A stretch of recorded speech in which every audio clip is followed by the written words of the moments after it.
Ele já começa a gravar também. Isso. Tá gravando e já vou te passar o host.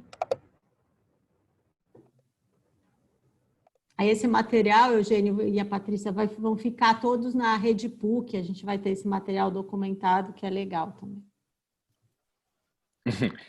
Então cuidado com o que você vai falar, Isso que eu ia Patrícia, falar. que vai ficar. Isso que eu ia falar. Meu Deus, foram 2 eventos da PUC, juro. eu lembro. Senão vira outro livro, né? Cuidado. Ave Maria. Bom, acho que já dá para a gente começar, né?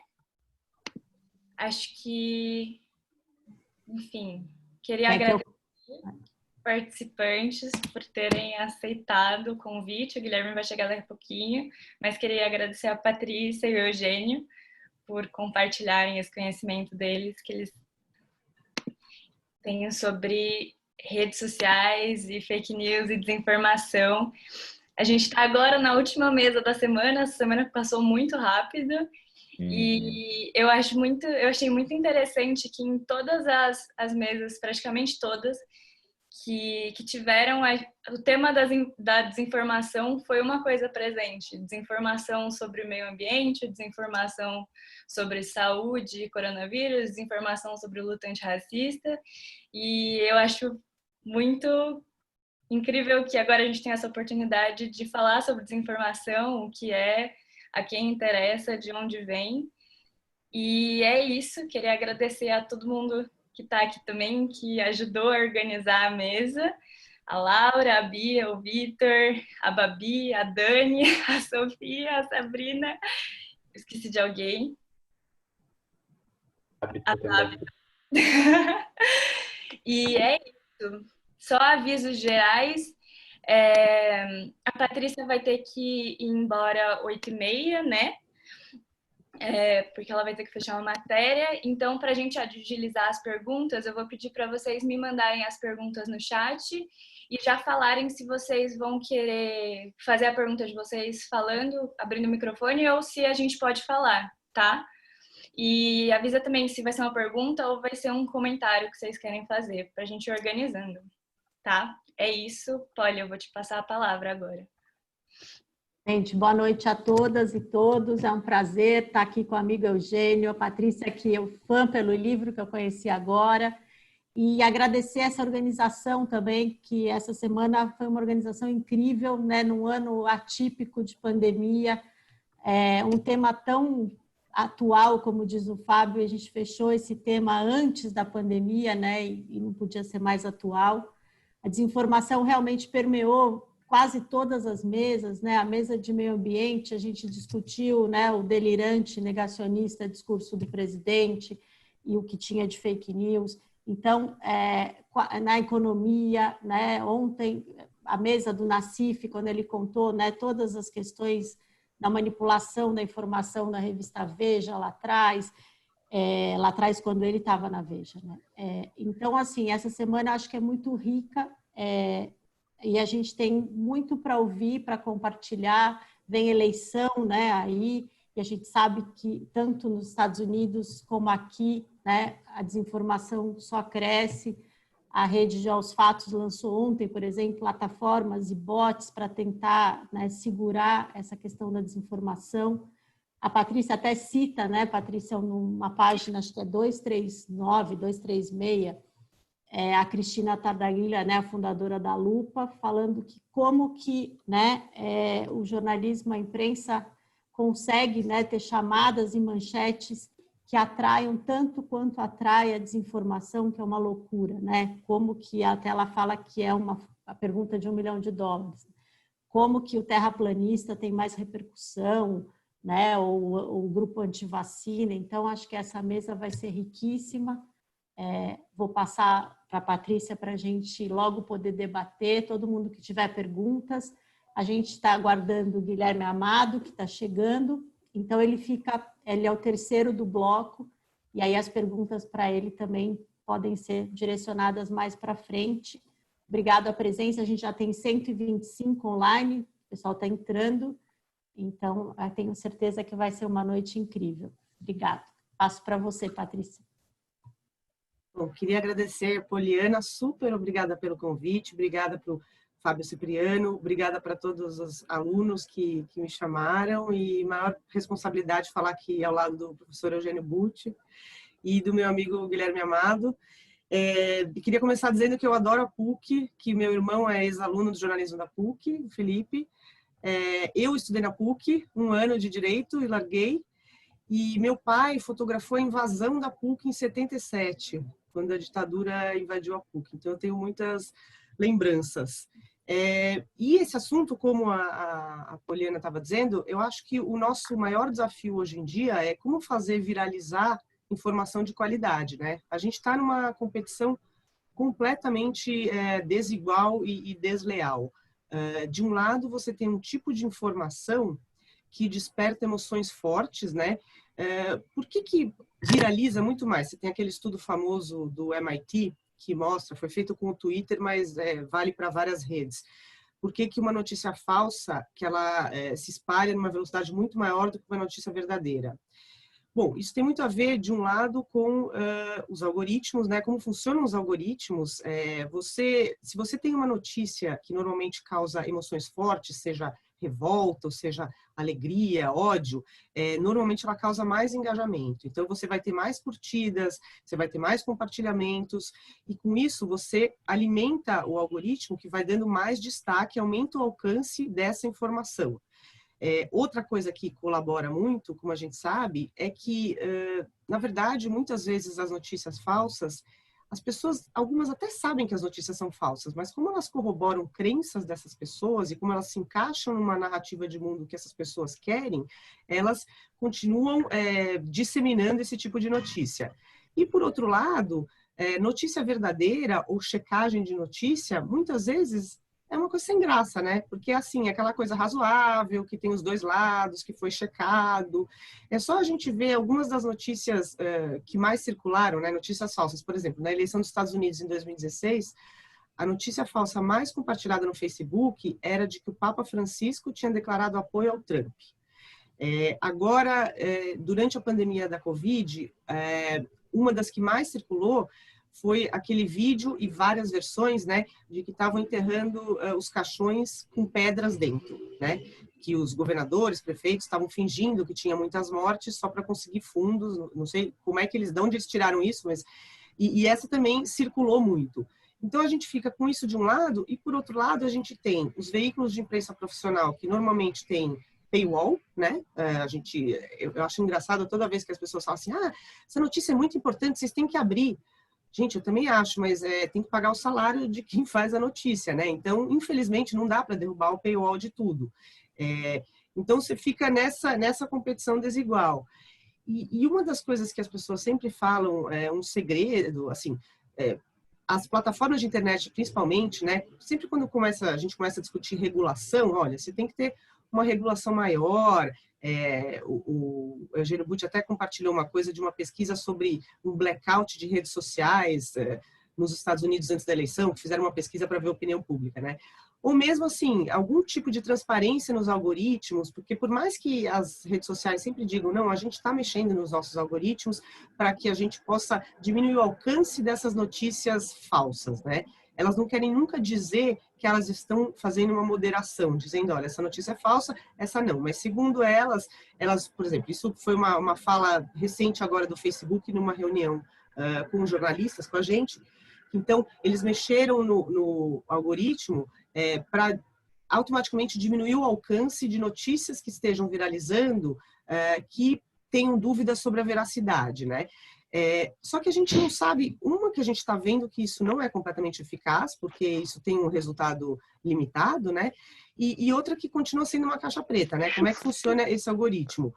No caso do Twitter, por exemplo, que agora eles começam a colocar rótulos, né? Eles puseram rótulos em tweets, por exemplo, do Donald Trump, um deles por glorificação da violência, né, que ele estava repetindo uma frase de um chefe de polícia racista dos anos 50, 60, e outra, de novo, ele estava questionando a integridade das eleições, dizendo, voto pelo correio. Então, nesses dois, receberam rótulos.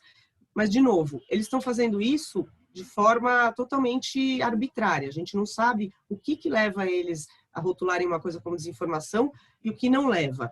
Então, toda vez que se discute necessidade de regulação, o que as plataformas normalmente respondem são duas coisas. Primeiro, qualquer tipo de regulação implica perda de liberdade de expressão, violação da privacidade, então a gente não pode fazer moderação, etc, etc. E a outra é, nós estamos investindo milhões em educação midiática. E cada vez que me falam em educação midiática, me dá uma certa preguiça. Assim, não, sem querer desmerecer os esforços, mas assim, eu acho que absolutamente não é suficiente educação midiática, por vários motivos. Um, porque a gente sabe que várias operadoras, e até um tempo atrás a maioria, eles tinham esses pacotes de zero rating, que você podia usar Facebook e WhatsApp de graça, sem comer do seu pacote de dados, né? Então, qual é a chance de que você está recebendo uma notícia sobre, sei lá, mamadeira de piroca no WhatsApp, que você vai sair do WhatsApp e ir para o Google pagando checar isso? Mínima, ninguém vai fazer isso. Aí o WhatsApp teve essa ideia agora, eles criaram esse negócio que as notícias que estão viralizando, mensagens que estão viralizando, eles põem um negocinho no WhatsApp que leva você a checar. Só que, por enquanto, está funcionando bem mais ou menos, né? Uma reportagem da Folha, eles fizeram um teste e algumas acabam levando... inclusive para sites com mais desinformação, né? E outros não checam direito. Então, assim, ninguém conseguiu equacionar isso direito. Então, em relação à educação midiática, da parte das plataformas, claro, é super importante as pessoas saberem, tem que checar a informação, mas isso esbarra em duas coisas. Isso, qual é a força, qual é a disposição das pessoas, né, de saírem para buscar uma checagem, né?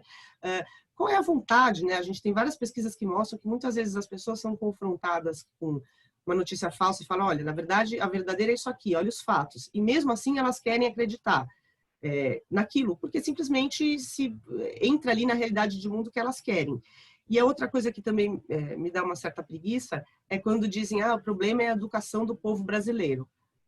Isso aí, obviamente que a educação é um problema, mas nesse caso você tem muita gente muito bem educada, de classe alta, que está disseminando esse tipo de notícia falsa, e muitas vezes após ser confrontada com a notícia verdadeira, né? Então também não vai dar para, mais uma vez, você botar a culpa na falta de educação da população. Eu acho que também não é o caso. Então, da parte das plataformas, o que eu vejo é que eu acho sim que é necessária uma regulação, a gente está no pico da discussão disso, acabou de sair um relatório desse projeto de lei das fake news, um relatório não oficial do deputado Orlando Silva, saiu na segunda-feira, que tem algumas coisinhas, não aborda tudo, mas tem algumas coisas. E do lado dos jornalistas, eu acho que tem muitas coisas, justamente no livro, e eu sempre converso isso com amigos checadores, a gente tem essa dificuldade de fazer notícia certa ou correção viralizar tanto quanto notícia falsa, e a gente tem um problema de, às vezes, a gente ajudar a impulsionar notícia falsa, né? Se você, de duas maneiras, por exemplo, quando você vai repercutir um dos factoides lançados, por exemplo, pelo presidente Jair Bolsonaro. Jair Bolsonaro, como outros líderes aí populistas digitais, eles eles sabem manipular muito bem o ciclo de notícias, né? Então, eles soltam um factoide de manhã, que esse factoide desvia todo o ciclo de notícias para uma coisa que eles não querem. E como é que a imprensa vai escrever? A imprensa bota ali, presidente Jair Bolsonaro disse que está curado por causa da cloroquina. Aí na linha fina embaixo, mas vários estudos apontam que não há comprovação científica. Bom, se você só puser na linha fina, ninguém vai ler. Começa daí. Se você não fizer a contextualização no título, e sei que tem problemas de espaço, etc., mas assim, ninguém vai ler. Você vai reverberar e amplificar esse factoide que o governante quer espalhar.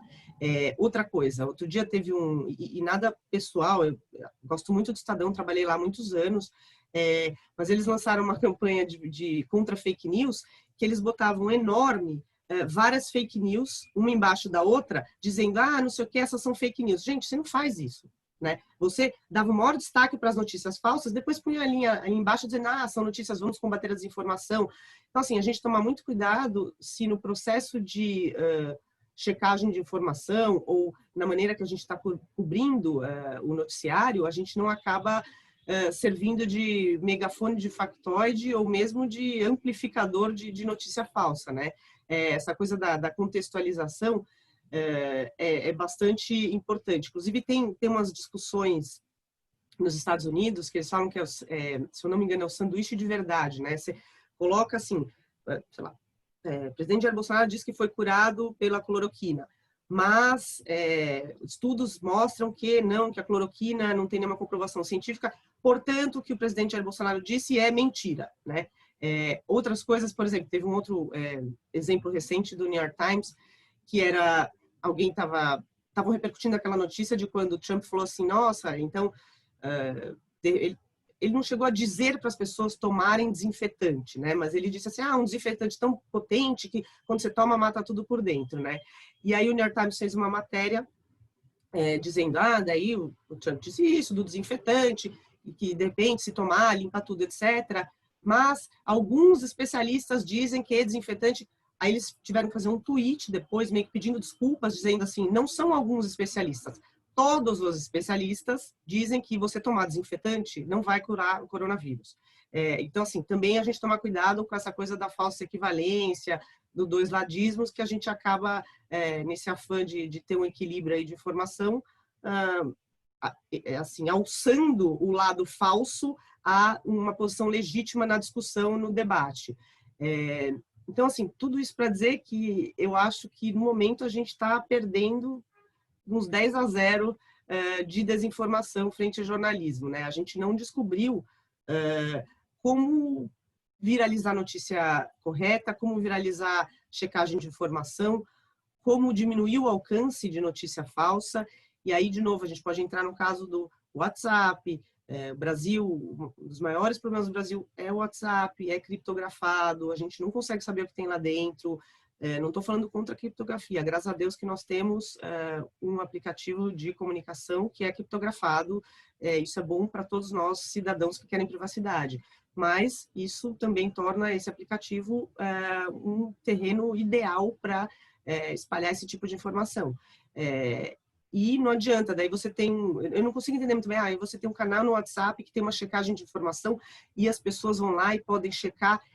Eu ainda não entendi, eu acho que são bolhas separadas. Tem uma bolha que recebe e repassa informação falsa. Outra bolha checa checagem de informação. Eu não vejo o pessoal que está compartilhando notícia falsa indo procurar a checagem. Ainda não vi uma intersecção, mas, de novo, o professor Eugênio Butti deve saber melhor que eu, porque eu não estou acompanhando isso do sentido acadêmico, científico. Não sei se isso já está existindo, né? Tem umas discussões assim, a gente tem que tornar tanto as notícias corretas quanto as checagens de informação mais atraentes, vamos fazer em áudio, vamos fazer em vídeo. Mas aí eu não sei se é o formato que não é atraente ou se é o conteúdo, né? E se for o conteúdo, a gente não tem como competir, porque a gente não vai ter esse tipo de notícia chocante, revoltante, né? Que fala tão fundo nas crenças, nos preconceitos das pessoas, né? Então, na verdade, essa minha fala foi meio inútil, porque eu falei um monte para dizer que a gente não sabe combater fake news e o jornalismo está perdendo de 10-0. Mas pelo menos a gente está se dando conta de quão desigual está essa luta, né? E que a gente está procurando jeitos e também aprender, assim, pelo menos a gente não consegue ganhar da desinformação, a gente não ajudar a desinformação, com dois ladismos, com títulos sem contextualização. Então, pelo menos a gente tomar esse cuidado. Era mais ou menos isso, Poliana. Eu falei pouco, mas aí eles podem fazer perguntas, se eles quiserem. Não, acho que foi uma fala super importante. Acho que essa pergunta, né, como que a gente combate que só cresce, né? Acho que é uma pergunta de todos nós, jornalistas, quem trabalha com checagem também se pergunta isso todo dia, né? Muitos checadores falam isso. Quem lê checagem já é a pessoa que não compartilha, né? Já é o leitor que, né? Eu leio a agência de checagem, mas quem lê a agência de checagem, né? Muito pouca gente. É uma pessoa que já está interessado, né, nessa contextualização. Então, realmente, acho que é o grande desafio, né? Eu tenho falado desde o ano passado, depois que eu vi o Parasita, o filme, que a desinformação é o parasita, né, deste século, porque ela precisa de um hospedeiro, ela está sempre, né, uma hora é a eleição, uma hora é a vacina, uma hora é a Amazônia, uma hora é o discurso de ódio, né? Então, infelizmente, a gente tem esse parasita que vai se apropriando, né, e estratégias de tipo Bannon e essas estratégias de disseminação, né, tão rápida, né, que é assustador mesmo. Você vê o discurso na ONU, a repercussão é maior a favor das maluquices, então a gente está realmente num momento bem complexo. Mas acho que é essa discussão da mesa mesmo. Passo então para o Eugênio, né? E aí depois a gente faz um bloco, né, meninas, Camila, de perguntas. Se o Amado ainda não chegou, a gente faz um bloco, depois retoma também. Acho que ele entrou, viu? Eu entrei, atrasado, mas entrei. Seja bem-vindo, Amado. Professora, desculpe Patrícia, desculpe Eugênio, desculpe a todos que estão com a gente, mas enfim, atrasos infelizmente acontecem. Não, tranquilo. Depois de Eugênio, então, você fala, por favor. Boa noite, gente. Espero que vocês me ouçam. Eu quero saudar... Estamos ouvindo. Ótimo. Quero saudar o Guilherme, que acabou de chegar, a Patrícia, o Fábio Cipriano, uma alegria vê-lo, e a Poli, também uma grande alegria. E eu acho muito impressionante o que vocês estão fazendo contra ventos e marés, organizar uma semana desse tipo e reunir tanta gente para discutir essas questões tão cruciais. A Patrícia disse que falou e não falou nada, mas falou muito, e eu quero até começar por aí. Existe, Patrícia, um sentido muito profundo nos depoimentos que você traz e nas coisas que você diz, porque você pode ser uma referência. Para mim, mas também para as gerações novas que estão aí entrando. E é uma prova de que o jornalismo adianta, existe um papel para ser cumprido e que a vida seria muito pior do que já é se não fosse o trabalho dos jornalistas.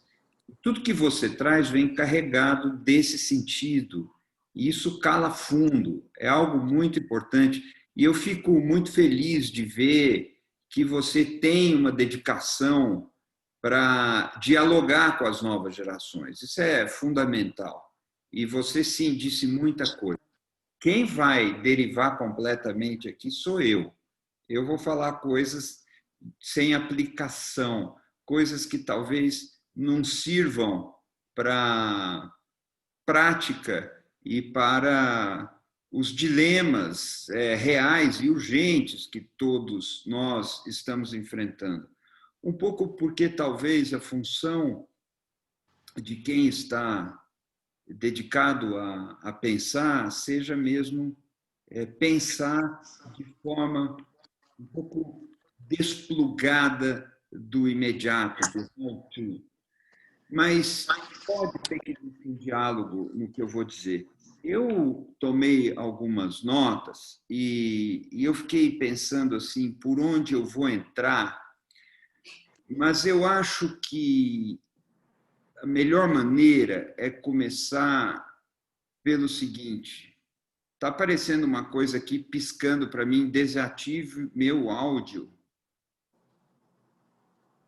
Eu não tenho nada que desativar meu áudio. Quer dizer, não precisa clicar não, Eugênio. Não precisa clicar, Tem mais juízo do que a gente. Mas, assim,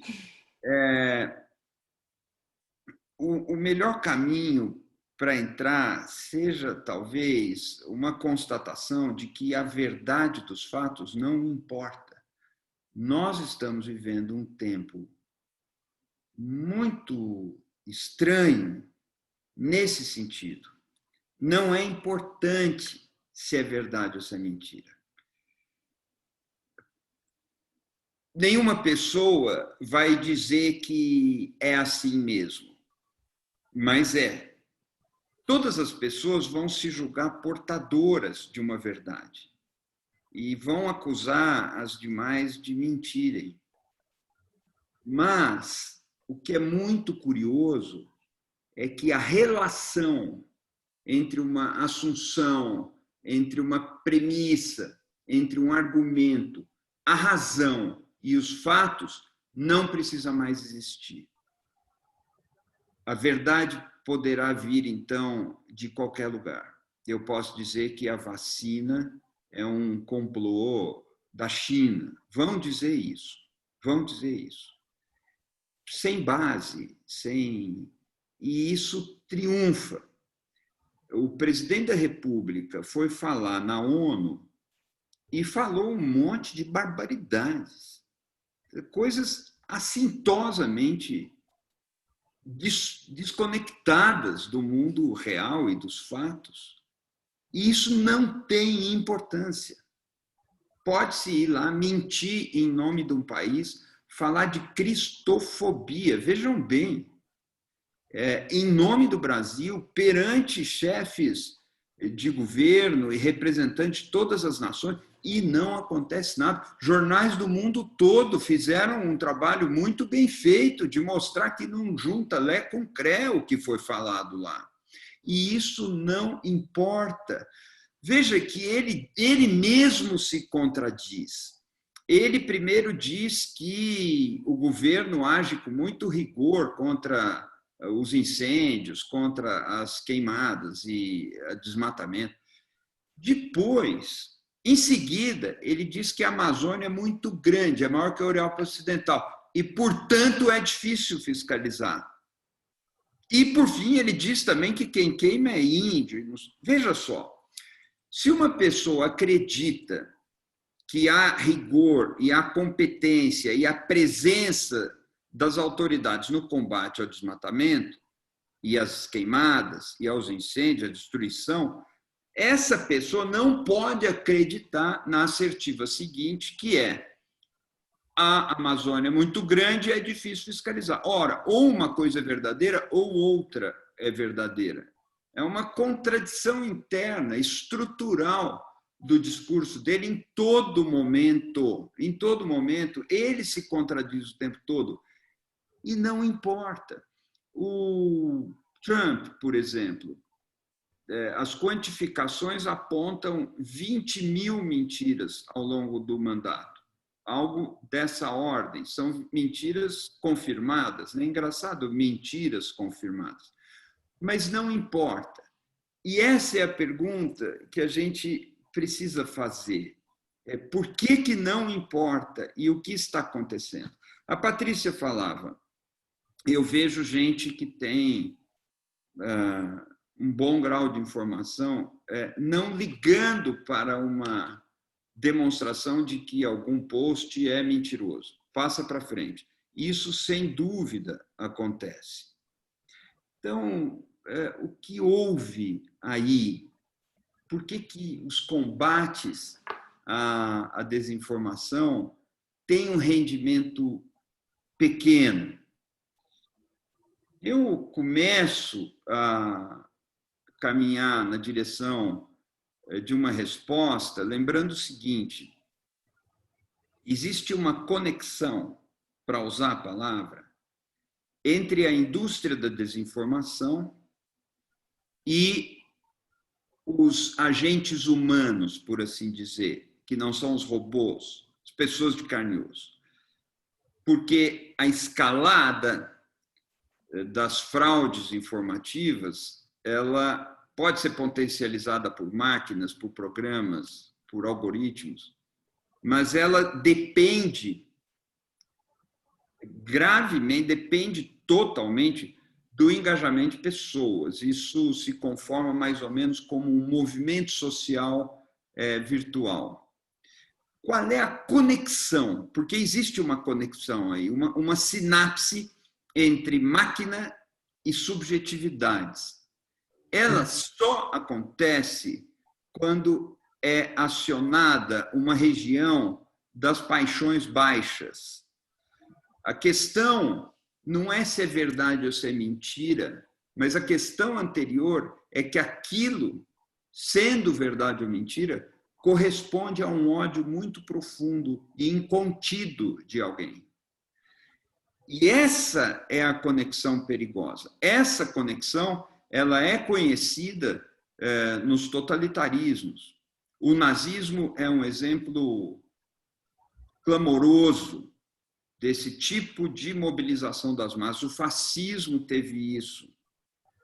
É possível dizer que Hitler e Mussolini, em determinados períodos, governaram de forma tirânica com apoio das maiorias, mobilizando as maiorias contra as minorias. O que é bom lembrar, porque a democracia não é apenas a prevalência da vontade das maiorias, a democracia é também o respeito rigoroso aos direitos das minorias e às garantias individuais, que é onde o totalitarismo atropela a civilização, é por aí. Mas eles correspondiam, de alguma maneira, em algum momento, a anseios da maioria, que são os anseios galvanizados pelo ódio, pela eleição de um inimigo que precisa ser exterminado, um inimigo tão temível que justifica as mentiras contra ele. Isso tem alguma conexão, eu estou falando tanto de conexão, com um caminho de resposta. Quando o que mobiliza essas milícias virtuais, essas verdadeiras gangues violentíssimas, é um inimigo que, na maioria das vezes, é um inimigo imaginário. Vejam que o personagem mais importante de toda tirania é o inimigo, não é o ditador, é o inimigo é o essencial. Esse inimigo, que é uma construção fictícia, ele justifica tudo o que se possa fazer contra ele. É um tipo de os fins justificam os meios irracional. Os fins justificam os meios selvagem. Nessa lógica, então, a verdade dos fatos é apenas um expediente da propaganda. Se for verdade, é até bom, inclusive é verdade, mas isso é um adereço, um acessório, que não é o principal. O principal é varrer o inimigo. E aí, qualquer pessoa, por mais instruída que seja, vira um agente da mentira. Essa pessoa não vai checar se é verdade, porque é irrelevante se é verdade. O que é mais importante é saber se isso atinge o inimigo. E nós vamos, então, ingressando em sociedades que são sociedades armadas, em termos psíquicos e depois em termos práticos, para uma guerra. O crescimento das milícias nos Estados Unidos, ou melhor, a maneira com que as milícias vêm se desinibindo nos Estados Unidos e indo às ruas é algo muito preocupante. Há muitos prenúncios graves de violência real, não apenas mais virtual, no processo eleitoral americano. Não importa se é verdade. Alguém dizia que, quando uma guerra começa, a primeira vítima é a verdade. Provavelmente foi um senador americano, Hiram Johnson, que disse isso, mas há outras fontes, e isso não importa. Virou uma frase importantíssima na mística jornalística, todo jornalista gosta de lembrar disso. Nós estamos numa fase em que, nesse sentido, a guerra já começou, a verdade já foi uma vítima. Nós vivemos em sociedades onde o valor da verdade foi corroído, e essa é uma grande dificuldade. O engajamento das massas na indústria da desinformação acontece por isso, a despeito disso e contra isso. Então, aquilo de que a gente trata, a correspondência entre um relato e o que se verificou nos fatos, deixa de importar. Muitas vezes a gente ouve, imagina, fatos não existem, só o que existem são as versões. Isso não é verdade, isso é uma espécie de licença para mentir, e muita gente embarca nisso, como se a verdade fosse uma média aritmética entre duas distorções. Não é. Os fatos existem. A ditadura militar no Brasil existiu, a ditadura torturou, a ditadura censurou, perseguiu os dissidentes. São fatos, fatos. O presidente mentiu há poucos dias na ONU. Isso é um fato. Não há como dizer que isso não aconteceu. Fora isso, existem as discussões sobre os fatos, mas os fatos existem e tem tudo a ver com o nosso trabalho. Isso deixou de importar. Então, é essa a reflexão que eu faço, como eu disse, sem apresentar uma solução, mas talvez indique algum caminho. Eu não vou, evidentemente, me estender, mas é claro que esse raciocínio guarda desdobramentos, dos quais a gente pode tratar mais adiante. Muito obrigado pela virtualíssima atenção de vocês. Obrigada, Eugênio. Acho que tocou num ponto que a gente vai suceder muitas perguntas. Eu lembrei da Eliane Brum, né, nossa colega, que ela chamou isso de auto-verdade, essa fase, né, que as pessoas têm uma auto-verdade, né?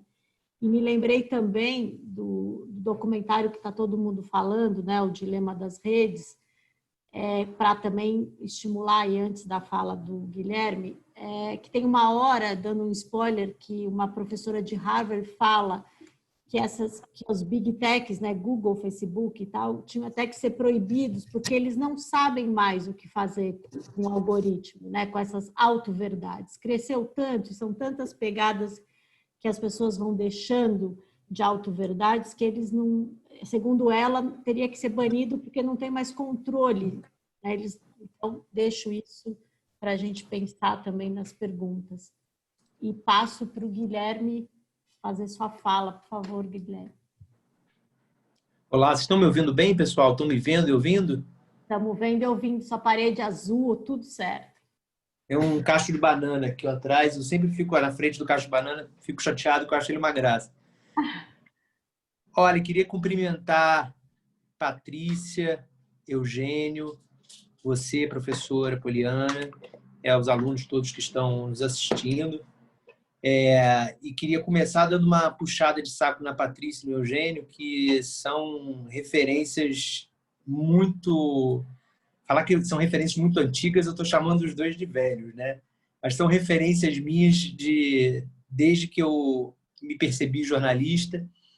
E discordo, Eugênio, que o que você fala pareça pouco prático, muito acadêmico, porque acho que tudo que você escreve sobre jornalismo, nós jornalistas, pelo menos, a gente consegue ver uma conexão direta com o dia a dia. Eu discordo, eu acho que você consegue fazer essa conexão perfeita e vou começar a minha fala com uma coisa, pegando um gancho do que você falou, que eu li por esses dias um texto acho que da Vanity Fair, não tenho certeza de qual revista americana foi, mas falava uma coisa muito interessante sobre quando que a fake news, né, quando que a desinformação, o boato, quando que ele é bem sucedido. E a gente tende a achar que ele é bem sucedido quando ele engana, quando ele viraliza, quando uma parcela muito grande da população cai naquilo, né?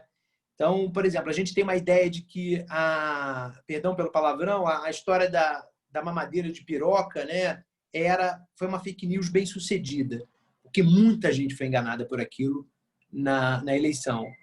Só que esse texto pontuava que elas são bem-sucedidas muito antes. O Bolsonaro, que mentiu no discurso da ONU na terça, adoidado, ele foi super bem-sucedido.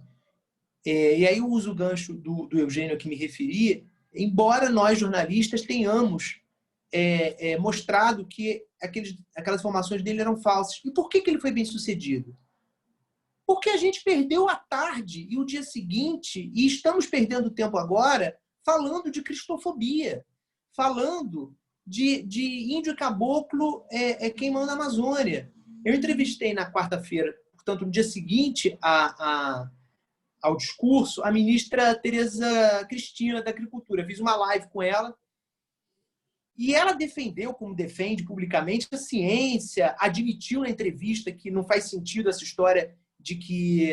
Não faz sentido, não, que não tem amparo científico essa história de que tem que tirar o boi da área preservada, porque se não tirar o boi da área preservada, como todos os ambientalistas defendem, tem queimada ali, né? Porque o boi ele acaba comendo o que evita a queimada. Enfim, ela foi razoável em vários momentos. Quando eu perguntei do índio e do caboclo, o que ela tinha achado do discurso do chefe na véspera, ela defendeu o chefe. Então, assim, ele foi muito bem sucedido. Ele conseguiu que uma das poucas ministras que não é tão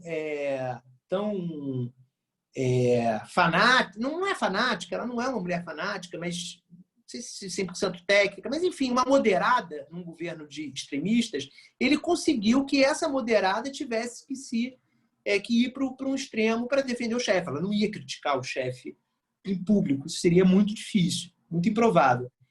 E eu fico me perguntando em que medida no dia a dia essa coisa da gente ter que, e eu acho que se tornou uma missão do jornalista desmentir, infelizmente, há colegas que defendem que a gente deveria ignorar as fake news e só trabalhar pelo fornecimento da informação de qualidade, né? Entregar a informação de qualidade e esquecer as fake news. Eu discordo, respeito esse entendimento, mas eu discordo. Eu entendo que, infelizmente, uma vez que nós conhecemos a técnica para desmentir, a gente não pode cruzar os braços, a gente tem que desmentir. As agências de fact-checking, os sites de fact-checking, eles resolvem o problema? Não. Mas eles são fundamentais? São. Muita gente os critica, não eles em si, mas diz que eles não são efetivos porque enxugar gelo, né? Quando você perde um dia para desmentir vem outras 8 fake news. Ok, e aí a gente vai cruzar os braços e vai deixar circular 9? Eu discordo. Mas o fato da gente estar empregando jornalistas para desmentir, em vez de jornalistas para investigar, né, quando a gente faz isso, a gente está reconhecendo, infelizmente, e de novo, enfatizo que eu não acho que haja outro caminho, a gente está reconhecendo que as fake news são bem-sucedidas. Eu não tenho caminhos certos. Quem sou eu? Eu não sou um especialista em desinformação, embora eu leia bastante sobre isso. É um assunto que me motiva, me desperta muito interesse. Mas algumas coisas eu posso chamar de conclusões, né? Embora eu não seja, como eu falei, um especialista. Eu acho que não tem outro caminho senão haver uma regulamentação das plataformas. Eu acho que isso tem que acontecer. Eu acho que, infelizmente, ou felizmente, né, chegamos a um ponto em que elas têm um poder tal que a sociedade tem que ter controle sobre isso de alguma maneira. Não acho que a liberdade delas tem que ser restringida, não acho que tem que ser, obviamente, de maneira nenhuma censurada. Acho que todas as propostas que encostarem ali na censura, elas têm que ser veementemente repudiadas, mas alguma coisa tem que ser feita. Talvez um entendimento de serviço público para elas, embora, claro, sejam empresas privadas, fundamentalmente encará-las como veículos. Elas defendem que são empresas de tecnologia, não são, né? Elas são veículos de informação, está trafegando ali informação, e eu vejo que elas têm que ter também muitas das responsabilidades que os veículos têm ao publicar, né, as informações que nós publicamos. O segundo ponto, que é menos de plataforma e mais de ser humano, eu acho que a gente ainda não dá a atenção necessária à educação midiática. E aí eu convoco aí os nossos colegas que estão começando a carreira, porque eu acho que aí tem uma avenida de mercado de trabalho. E mais do que mercado de trabalho, eu acho que nós, jornalistas, temos que abraçar a educação midiática, seja você jornalista da área que for, como uma coisa missionária. E missionária mesmo, assim, até só com cuidado para a gente não ficar chato. Mas eu prego educação midiática em qualquer momento da minha vida. Então, assim, se algum momento eu percebi com qualquer pessoa, seja um colega meu, seja um amigo pessoal, seja a caixa do supermercado, seja quem for, que eu posso contribuir para despertar um senso crítico naquela pessoa em relação à mídia, fazer com que aquela pessoa entenda o que é desinformação, fazer com que aquela pessoa entenda o porquê do ambiente de ódio nas redes, eu faço isso. E estudo sobre isso. Não é minha principal atividade, né? Eu trabalho principalmente com notícia e análise na época na CBN, mas eu vejo quase como uma necessidade de sobrevivência propagar a educação midiática. Porque eu sou alvo, como o Eugênio, Patrícia, você, professora, e certamente os alunos que estão com a gente vão ser no futuro, nós somos alvos, nós jornalistas, somos alvos da falta de educação midiática. E o que é falta de educação midiática em exemplos práticos? É dizer que a imprensa não investigou o PT. É dizer e reproduzir isso como um robô. É dizer, quando se lê uma análise, se lê uma opinião, confundir aquilo com uma notícia. É quando se lê um texto e não se entende. É quando não entende o que é um infográfico. Isso tudo é falta de educação midiática. Isso no jornalismo, fora nas redes sociais. As pessoas... A gente tem que entender que as redes sociais são mídias também. A gente também tem que educar as pessoas para as redes sociais, considerando que as redes sociais têm o papel que têm. Então, assim, a gente tem que treinar as pessoas, nós jornalistas que devemos também buscar sabermos muito sobre como identificar uma notícia falsa, como desmenti-la. A gente tem que passar esse conhecimento para frente, para todo mundo, assim, para os nossos pais, para os nossos amigos, filhos, familiares, porque se a gente não fizer isso, a gente vai estar colocando pedra no nosso caminho. A gente vai estar se sabotando enquanto jornalista.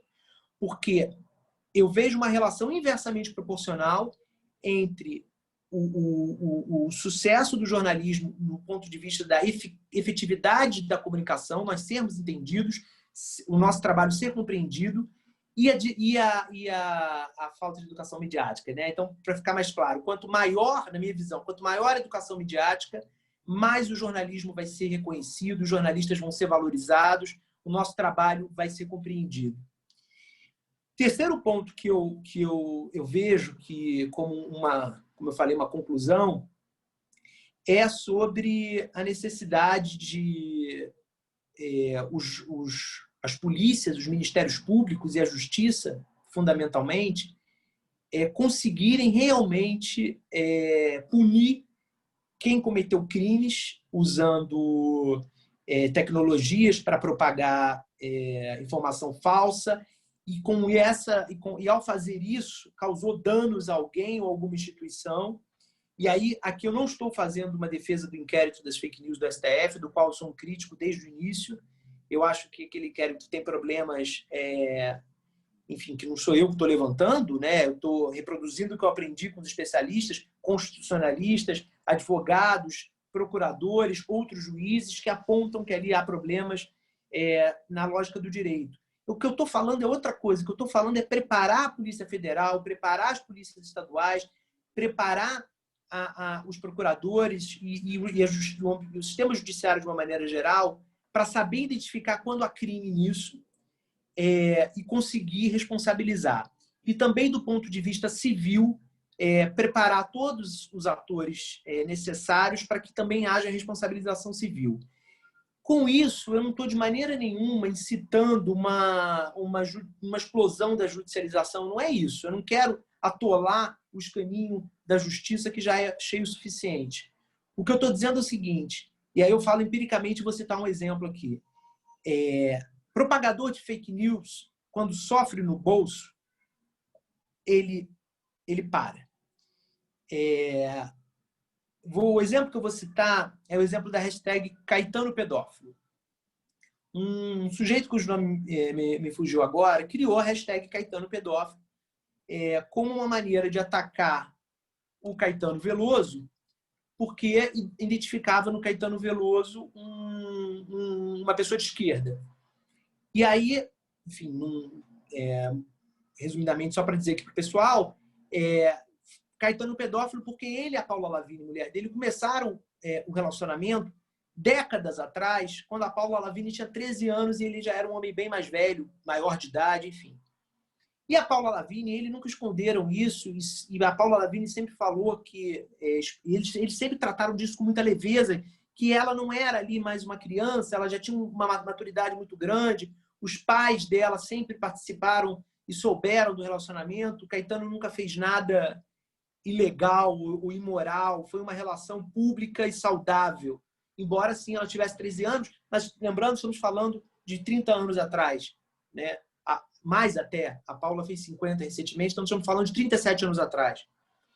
E o Caetano e a Paula sofreram muito com essa hashtag e decidiram judicializar.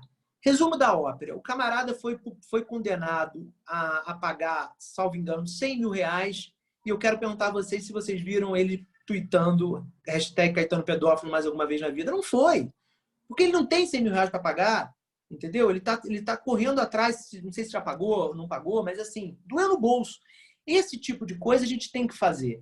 A gente não pode achar que é normal. A Patrícia Campos Melo sofreu o que sofreu. Não é normal os nossos colegas jornalistas sofrerem o que sofrem.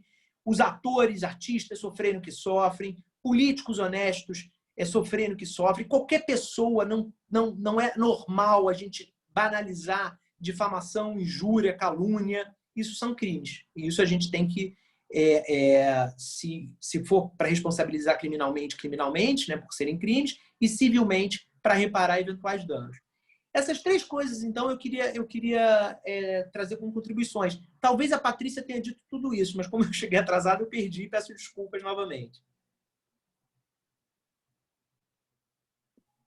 Será que a gente já pode começar com as perguntas agora?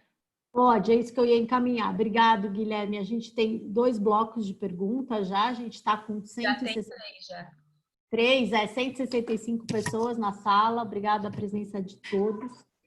Então, a gente vai encaminhar primeiro para a Patrícia as perguntas que ela vai precisar sair, na sequência para o Eugênio, e aí depois a gente, né, encaminha para o Guilherme.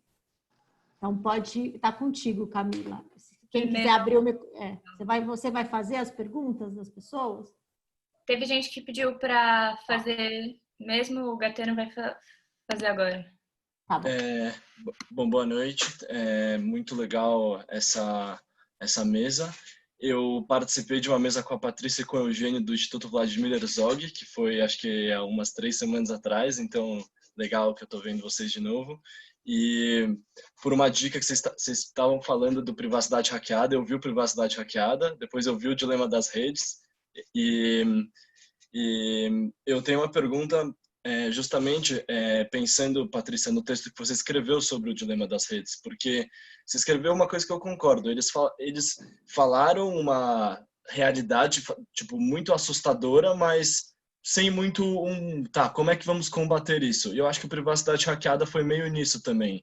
Tipo, acontece essas coisas com a Cambridge Analytica, mas é isso. Também não falou o que aconteceu com o Alexander Nix depois, e foi isso. Então eu queria saber a sua opinião. Como combater a Cambridge Analytica nessas eleições? Porque eu também li o seu livro, muito bom. E eu queria... como combater a Cambridge Analytica nessas eleições quando a gente está falando do Trump, né? Tipo... Ninguém falou da Cambridge Analytica agora. Como a gente vai combater isso? Será que isso chega nas eleições americanas? É um problema também? Porque ele diz que tudo é fraude, que por correio é fraude, mas será que esse impulsionamento dessa empresa está ou pode ajudar ele ainda a conseguir uma reeleição? Essa é a minha pergunta. Obrigado.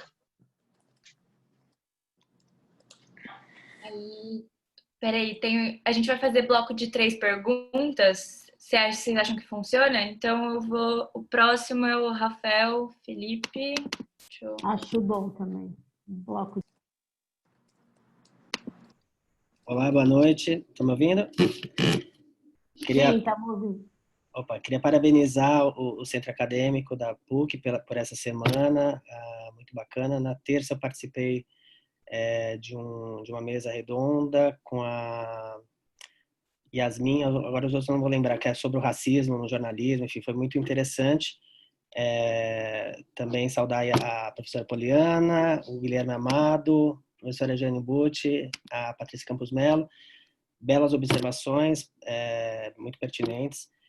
E eu, ao contrário, eu acho que da maioria, não sou estudante de jornalismo, já trabalho no site da Isto É, e, enfim, tenho convivo direto aí com essas desinformações, essa tentativa de informar as pessoas e combater todo tipo de mentira. A minha pergunta é a seguinte, em relação às eleições esse ano, né? O Gatena perguntou dos Estados Unidos, mas eu queria saber das eleições municipais, qual o peso que vocês acham que as fake news vão ter nessas eleições, e até assim, não sei, eu posso fazer mais uma, para a Patrícia Campos Melo, que fez aquela matéria maravilhosa dos disparos, se você acha que o Bolsonaro pode ser punido, a chapa, no caso, pode ser punida, caçada pelo TSE, se há uma chance, enfim, se os outros também quiserem comentar, é isso. Obrigado, gente. E agora é Giovana Monteiro. Só vou pedir para, se vocês conseguirem ser mais objetivos na hora de perguntar, para dar tempo de mais gente, né? Porque a Patrícia vai sair daqui meia hora, o Eugênio vai ter que sair antes também. Então, para dar tempo de todo mundo.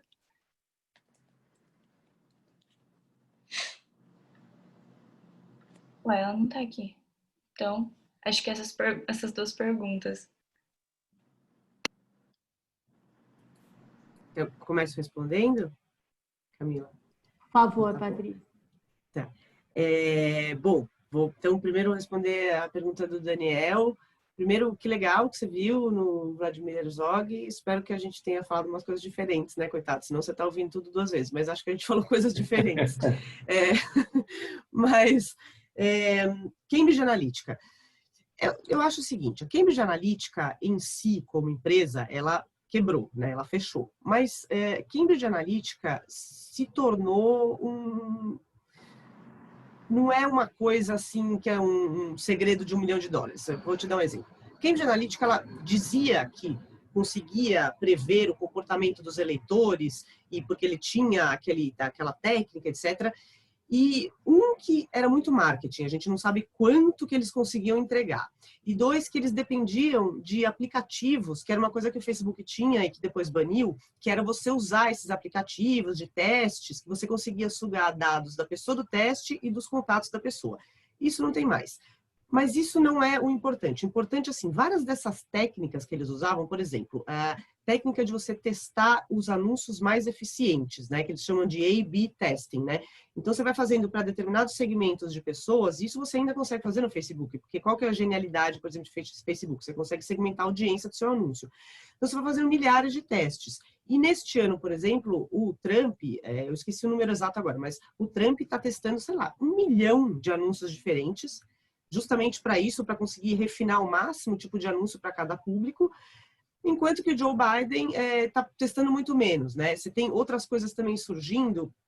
Eu acho que a coisa da Cambridge Analytica, essas técnicas, você tem várias agências de marketing que fazem isso, né? E o crucial é essa coisa de você usar dados para fazer propaganda política, para tentar manipular a opinião pública. Se a gente pensar, como é que era a propaganda antes, né? Você sempre tinha que chegar num mínimo denominador comum, né, para fazer uma propaganda que ia tocar o maior número possível de pessoas e não ia causar repulsa nas pessoas, né?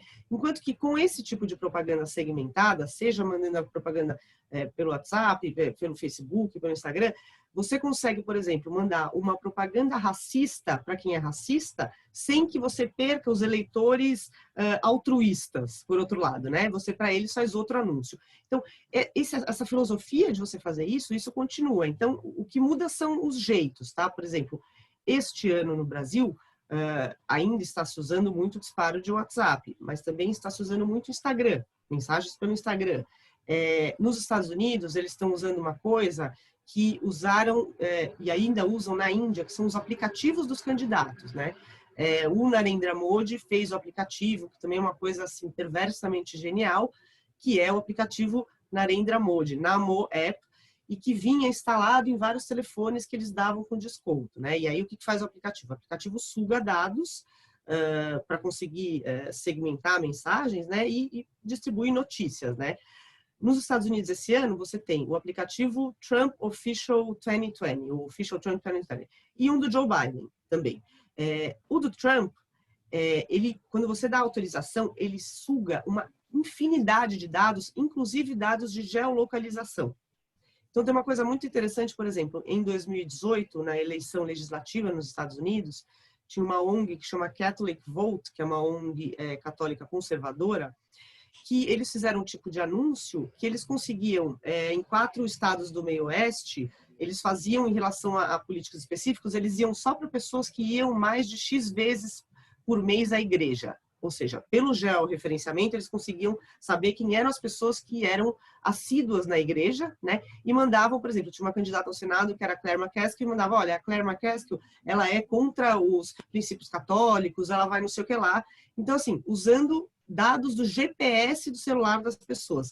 Então, acho que assim, vão mudando os formatos, né? Assim, a gente não tem mais a Cambridge Analytica porque a empresa não existe mais e você não tem mais essa brecha do aplicativo usar dados de terceiros no Facebook.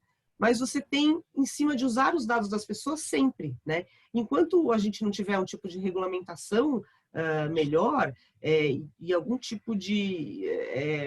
porque hoje em dia é assim, você compra a lista de nome CPF na Santa Efigênia, né? Isso não é uma novidade.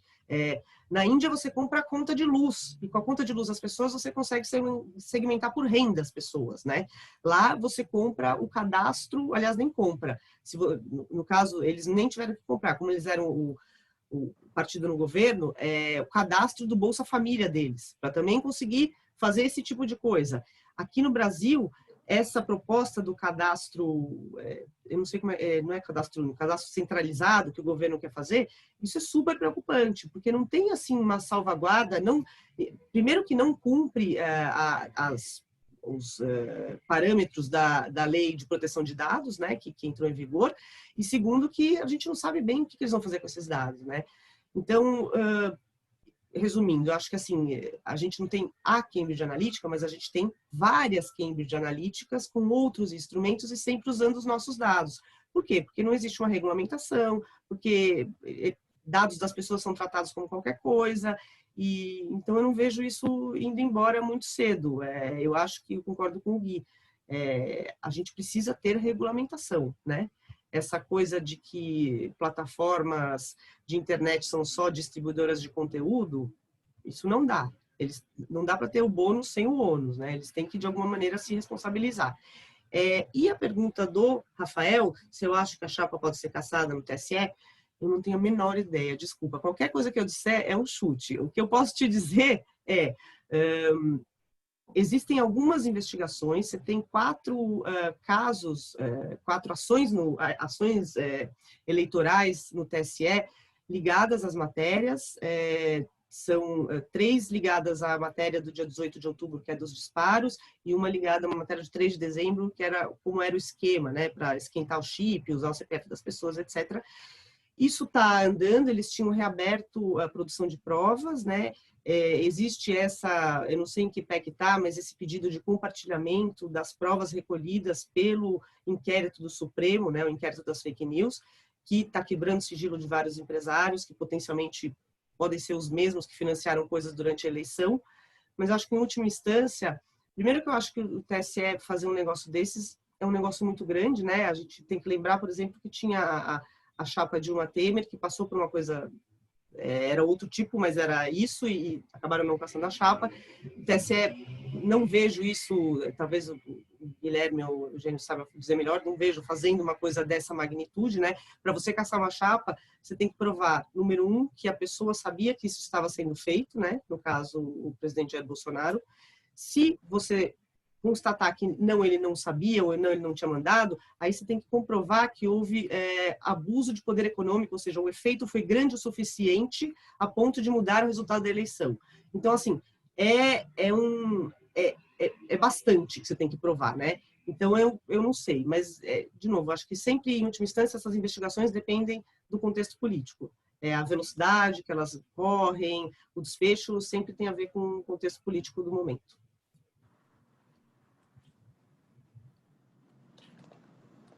Camila, eu acho que a gente, né, pode ir para o próximo bloco de perguntas, por favor. Tudo bem, agora é a Lígia que pediu para falar. Deixa eu ver seu som. Lígia.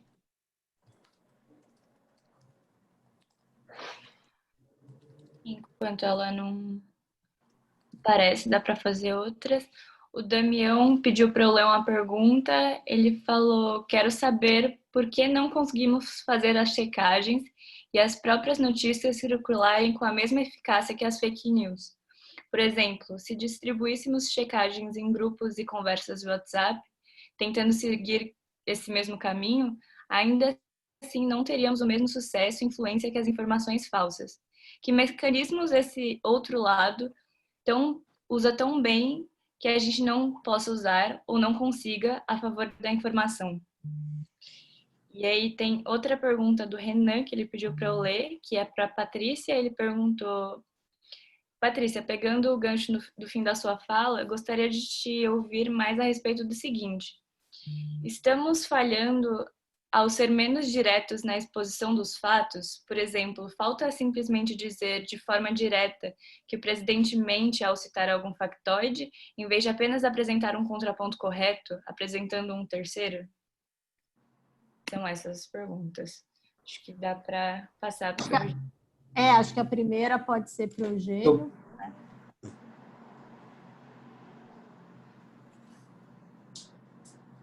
Mas eu acho que a Patrícia poderia responder primeiro. Essa do ser mais diretos, né? Gente, a Vocês Lígia... sabem. Peraí, a Lígia vai fazer a pergunta dela também agora, para ficar as três. E foi agora, né? Agora foi, tinha apertado de novo, eu não consegui ligar o microfone e falar. Tá todo mundo me ouvindo? Estamos te ouvindo. Eu primeiro queria dar parabéns à mesa, todo mundo, quem organizou, os convidados e convidadas, está tudo muito, muito bonito, um papo super necessário. Eu queria falar um pouco do tipo, mais seguir na linha do Eugênio, fazer uma pergunta relacionada a isso, porque eu acho que a gente bate muito na tecla das ferramentas e dos comos e dos porquês, mas eu vejo isso muito como um fenômeno social, cultural, que vai muito além de como isso chega, sabe? Hoje, a gente está imerso, né, na tal da pós-verdade. As pessoas, elas não querem ler o jornal e ver a verdade, elas querem ler o jornal e ver alguma coisa que agrade elas. Então, pouco importa você trazer um estudo científico, uma iniciação, uma comprovação, agência Lupa, Estadão Verifica, etc. Se a pessoa não quer saber daquilo, ela vai encontrar os meios dela, mesmo que seja uma falácia, só para ela poder provar que ela está certa.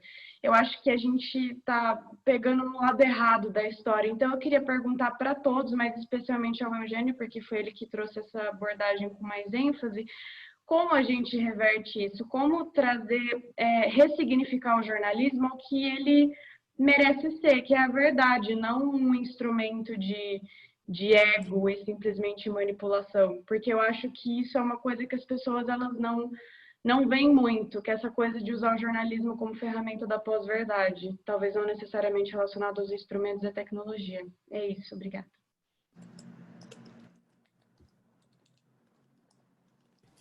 Acho que a Patrícia começa, e aí o Eugênio responde as duas. Acho que a gente tá bom.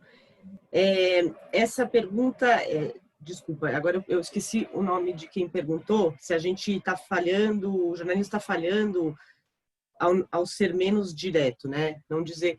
Eu acho que por muito tempo o jornalismo sim falhou, né? A gente tinha pruridos em usar a palavra mentira, inverdade, mentiu, e eu acho que isso está melhorando, né? Eu vejo agora uma mudança aos poucos de não ficar com eufemismo, dizer assim, fulano nananã, disse não sei o que lá, que não é verdade, fulano que vai contra os princípios científicos. Então eu acho que a gente está fazendo isso, mas eu concordo com você que não adianta a gente fazer essa contextualização na linha fina ou no texto. Isso aí, as pessoas não leem. Você tem que fazer. Eu sei que tem limitações de espaço, mas assim, sempre, na medida do possível, eu concordo com o Gui, que a gente não pode simplesmente ignorar esses absurdos que os governantes falam, porque isso, mal ou bem, é notícia. Mas a gente tem que contextualizar no título, porque as pessoas não leem o resto. Assim. Então, assim, se você não contextualiza logo de cara, você está amplificando esse factóide, essa inverdade, né? E também acho que tem que ser bem assertivo e dizer, é mentira. A história, eu até uso a história que eu falei do New York Times falando, alguns especialistas dizem que tomar desinfetante não ajuda. Não, alguns não. É mentira, não ajuda a combater o coronavírus. A história do Obama, alguns dizem que ele nasceu no Quênia, outros não, ele nasceu no Havaí, não nasceu no Quênia. Então, tem que ficar muito claro isso e dizer... e eu acho que os veículos estão começando a fazer isso, estão perdendo um pouco o prurido de usar essa palavra, né? E que isso sempre tem que ser feito no título. Assim, se não couber, no máximo na linha fina, porque senão a gente só vai reverberar.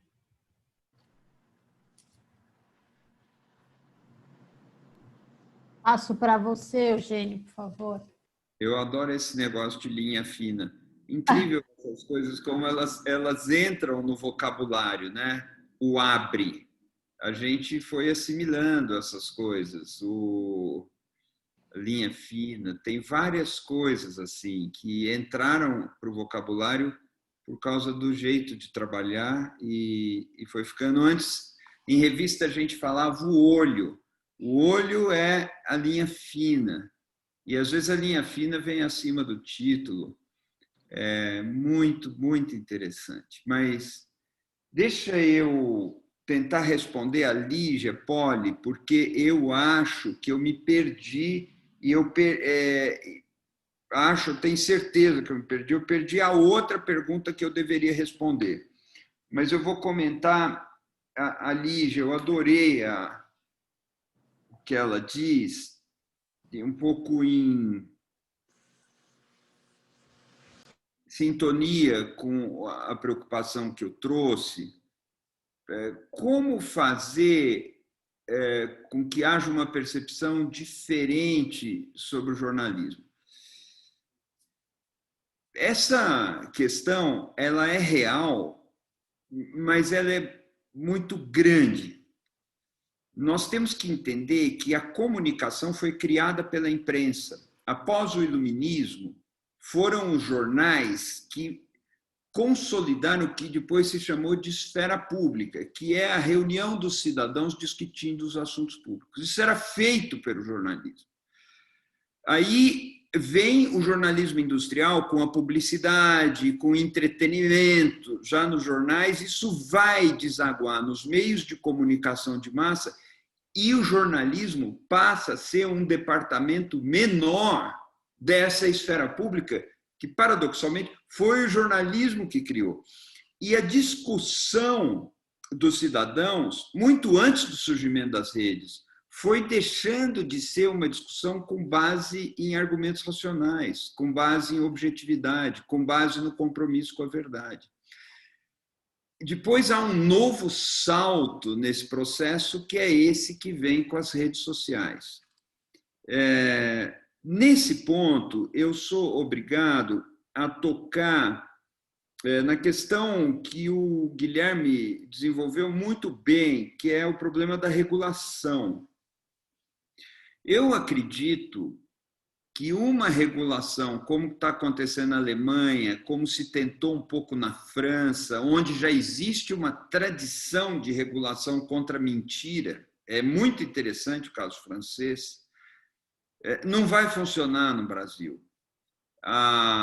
O projeto do Orlando Silva, que está tramitando na Câmara dos Deputados e que tem muito boa motivação, a gente só pode elogiar o que eles estão tentando fazer, dificilmente servirá de anteparo contra a mentira. Há alguma possibilidade de se combater mecanismos, e esses mecanismos, que são o emprego de robô e às vezes o emprego de robô de forma ilegal, a compra de 200 milhões de números de celular para ficar ali disparando mensagens, para o WhatsApp.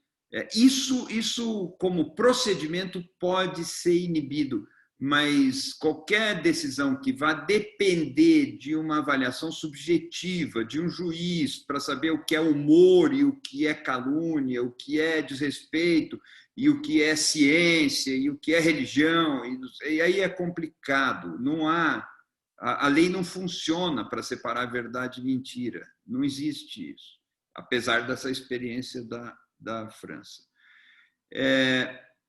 O problema, então, e eu estou passando muito rápido por isso e vou terminar a resposta, é que se conformou no mundo, e não no Brasil, um ambiente que favorece muito mais do que antes a propagação de conteúdos que existem para tocar as pessoas nas áreas sensíveis, e não para informar, e não para organizar um debate racional.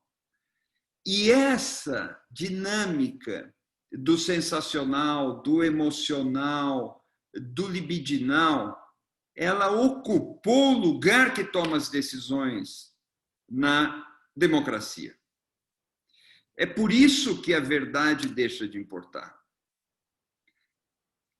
Porque o que está coordenando, o que está presidindo, o que está liderando aquela tomada de decisão, passa por outras razões, que não são razões, passa por outras regiões, melhor dizendo, que em nada tem a ver com o critério de verdade, o critério de fato, de verificação de fato. Contra isso, a única arma de que a democracia dispõe, veja bem, a única é a quebra dos monopólios. Um monopólio não vai se dobrar a entregar os seus funcionamentos internos a uma autoridade de um Estado enfraquecido que deveria verificá-lo. Isso não vai acontecer. Essa discussão da quebra dos monopólios começa a ganhar corpo nos Estados Unidos. Se os monopólios forem quebrados, traduzindo, isso significa que o Facebook passaria a ter outros 2 concorrentes no mercado americano. O Estado chega e fala, o seu mercado está quebrado.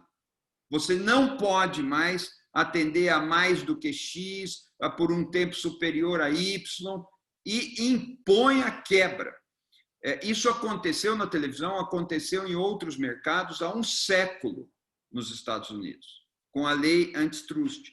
Esse é o único caminho, porque quebrando o monopólio, essas organizações terão de se abrir à fiscalização. E aí os algoritmos não podem mais ser usados como são usados, porque eles estarão sujeitos à verificação. Os dados estarão protegidos, porque estarão sujeitos à verificação. Os mecanismos viciantes vão ser fiscalizados. Já existe gente que propõe que os Facebook da vida sofram a legislação como os fabricantes de uísque, de cerveja e de cigarro, porque são mecanismos viciantes. Então, aí é possível que o ambiente não fique mais tão favorável à mentira. Existe um problema muito grave por baixo disso. Então, claro, eu não fico aqui falando contra a regulação, eu acho que... Mas, assim, a quebra dos monopólios é o passo único e obrigatório para quebrarmos esse regime. É assim que eu respondo a Lígia. Eu fui muito longe, Poliana, me desculpe. Não, tá ótimo. Eu vou fazer só um encaminhamento, que eu acho que assim, a gente... Poliana, posso fazer um adendo bem rápido, só para somar as respostas deles? Pode, deixa eu só fazer uma coisa, Guilherme, Tá. só uma coisinha. Até a outra pergunta que o Eugênio não lembrava, vou passar para o Guilherme também, ou para o Eugênio de novo, mas vou liberar a Patrícia, né? Combinando que ela precisa dar um tchau e sair. E aí a Patrícia se despede e Guilherme faz seu comentário antes do próximo bloco aí. Bom, queria super agradecer, muito obrigada, Poliana, obrigada a todo mundo, foi ótimo. Desculpa ter que sair, é que eu tenho que fechar uma matéria grande, então, mas super obrigada, eu adorei participar. Tchau, gente. Obrigada, Patrícia. Beijo. Tchau. Guilherme, está contigo, faz o comentário. Eu também quero comentar uma coisa do Eugênio, e daí depois a gente passa para o outro bloco. Tá.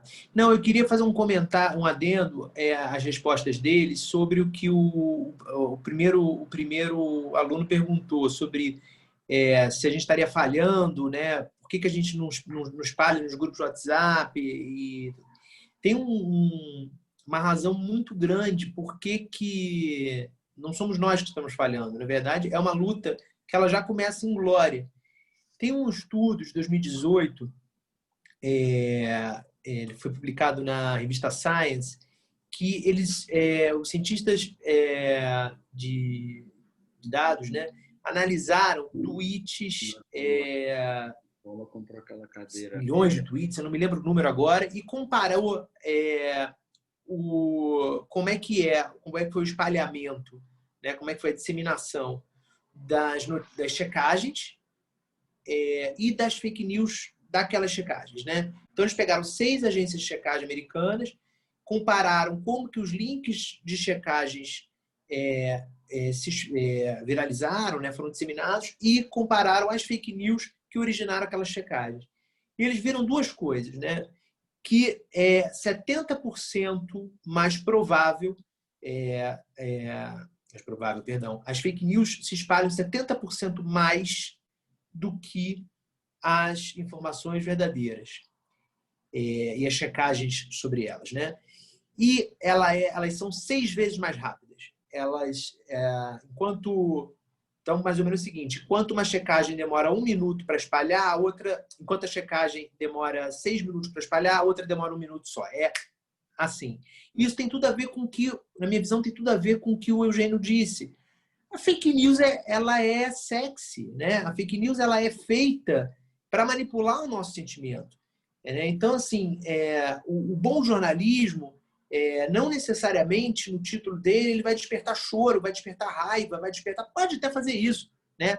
E muitas notícias nos chocam e nos levam a sentimentos extremos, mas a fake news sempre é isso.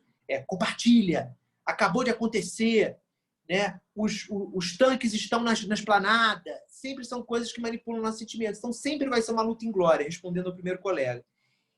E sobre a questão do monopólio, eu queria fazer um adendo aí ao Eugênio, que é engraçado, né, Eugênio, que quando no mundo pré-redes, no qual me enquadro, né, eu cresci sem rede social, fiz faculdade sem rede social, agradeço diariamente isso, porque eu acho que eu teria uma dificuldade de concentração tremenda, mas a gente falava da necessidade da quebra do monopólio, da quebra do oligopólio dos grandes veículos de mídia, né? O Brasil tem um mercado de mídia super concentrado, a gente até hoje não tem regulação da comunicação, do trecho sobre comunicação que está na Constituição. Isso é uma necessidade. Mas o Sérgio Dávila, qualquer palestra que o Sérgio Dávila vai dar hoje, ele começa falando uma frase que eu acho ótima. Que ele fala, sempre falamos da necessidade da quebra do monopólio dos veículos, e agora eu batalho e falo que a gente tem que se insurgir contra o monopólio das plataformas. E isso eu acho que é uma missão da nossa geração também. Hoje eu estou cheio das missões aqui, mas eu acho que é uma coisa que a gente tem como cidadão que trabalhar, batalhar por isso, cobrar dos governos, porque É exatamente o que o Eugênio falou. É inconcebível o poder que o Facebook tem, o que o Google tem. É o que faz com que eles virem para a justiça e falam, não vou entregar o dado. Né? Se eles tiverem essa força dividida, eles não vão ter essa altivez tão... não altivez na palavra, essa força para negar uma ordem judicial. Né? Obrigado, Guilherme. Eu também concordo com o Eugênio, com o Guilherme. Acho que a gente tem que quebrar os monopólios. E eu vou lembrar uma frase do Leonardo Sakamoto, né, sobre a lei aí, o projeto do Orlando Silva, que eu também concordo com o Sakamoto, que ele disse que um governo, né, que espalha fake news é meio estranho estar apoiando um projeto de lei. Né? Então, também concordo com o Eugênio que no Brasil seria um negócio meio delicado. Acho que o investimento é mais pelo monopólio, Facebook, Google, Amazon, né, do que você esperar, né, de juiz ou do governo essa ética na regulamentação. Camila, estou pensando, o Eugênio assegura mais uma pergunta, Eugênio? Uma última pergunta, aí a gente passa... Seguro sim. Tá bom, então tá bom. Eu vou juntar duas, então, que são parecidas, e aí eu deixo as outras duas que tem para depois, a do Mauro, e tem outra menina querendo perguntar, e aí é isso, aí depois a gente encerra com... Tá. Sim, e aí a gente também deixa o Guilherme depois responder as mesmas, tá? Só começa aí com o Eugênio, que também precisava sair. Obrigada. A primeira pergunta é da Milena, ela pergunta qual o peso das fake news nas eleições desse ano?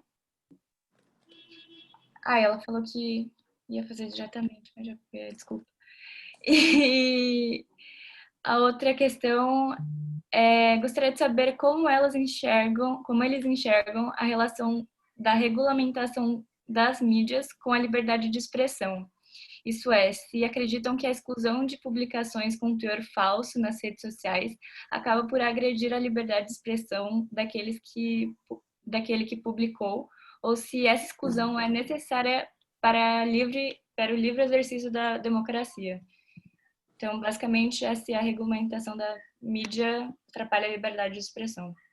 Qual que é a pergunta da Milena mesmo? Você pode retomar para mim? Qual é o peso das fake news nas eleições desse ano? Isso. E quem fez a segunda pergunta sobre a regulamentação? Foi a Evelyn. Ah, tá. Evelyn Fagundes. Bom, antes que me escape aqui, eu queria agradecer demais as palavras do Guilherme sobre o meu trabalho. É uma alegria ouvir e saber que às vezes serve para alguma coisa o que a gente tem pensado e tudo. Muito obrigado, Guilherme. Eu vou falar das eleições municipais muito rapidamente. Assim, se não houver fake news, campanhas de desinformação, sabotagem informativa, fraude noticiosa, é uma zebra completa, porque está tudo pronto para isso acontecer. Talvez num grau maior do que o que nós já conhecemos, porque não houve mudanças na estrutura de distribuição desses conteúdos. Então, existe algum movimento que deu uma assustada na indústria bolsonarista da desinformação, mas vamos ver o que acontece. Acho que o risco é muito grande de tumultuarem o processo eleitoral no Brasil. Agora, eu disse isso numa outra ocasião, talvez no Instituto Vladimir Herzog. Para nós, no Brasil, a eleição realmente importante esse ano é a eleição para a presidência dos Estados Unidos. Se Joe Biden ganhar nos Estados Unidos, o cenário nacional no Brasil muda da noite para o dia. O efeito vai ser direto e muito impactante. Ali estão as eleições realmente decisivas para o Brasil, sem nenhum demérito para a eleição municipal. Agora, nos Estados Unidos, a indústria da fraude informativa está a todo vapor, inclusive com gente armada desfilando nas ruas. As milícias estão desfilando nas ruas. O cenário é muito preocupante. Eu só queria que vocês fixassem que o advento da chamada pós-verdade ou das fake news não está desvinculado dos movimentos da extrema-direita no mundo, que é uma extrema-direita que recusa o campo democrático. Ela é aberta declaradamente contra a vigência das regras democráticas. Essa extrema-direita tem um discurso antissistêmico, por assim dizer. Ela é contra as universidades, ela é contra a imprensa, ela é contra a ciência. Vejam o que está acontecendo no Brasil. Ela é contra as artes, porque seriam um fomento de ideias contrárias à família, à tradição. Esse conjunto de coisas é transformado em alvo dessa extrema-direita que recusa o campo democrático, portanto, é uma direita antidemocrática e uma direita que quer um regresso a uma ordem pré-democracia, e isso está diretamente vinculado, organicamente vinculado ao uso das ferramentas digitais para solapar a verdade, o registro dos fatos e tal. É um fenômeno só. Não há exagero no que eu estou dizendo. Vocês precisam atentar para isso. A esquerda usa fake news? Usa. Lamentavelmente, usa. Assim como usaram fake news pró-Hillary Clinton e pró-Donald Trump. Mas as do Donald Trump funcionavam muito mais e o pessoal ganhava mais dinheiro fazendo isso, porque existe uma associação, inclusive, epistêmica, ou no modo de conhecer o mundo, entre as fake news e essas organizações de extrema-direita. Parecem terem nascido um para o outro. Sobre isso, nós temos que prestar atenção. Agora, sobre a regulamentação e a liberdade de expressão, minha resposta será breve. Veja só, a primeira coisa, todos os países democráticos têm marcos regulatórios muito nítidos e muito bem postos, com bastante autoridade, sobre o mercado das comunicações. Estou falando de um período anterior às redes sociais, mas isso já estava vigindo normalmente nos países democráticos.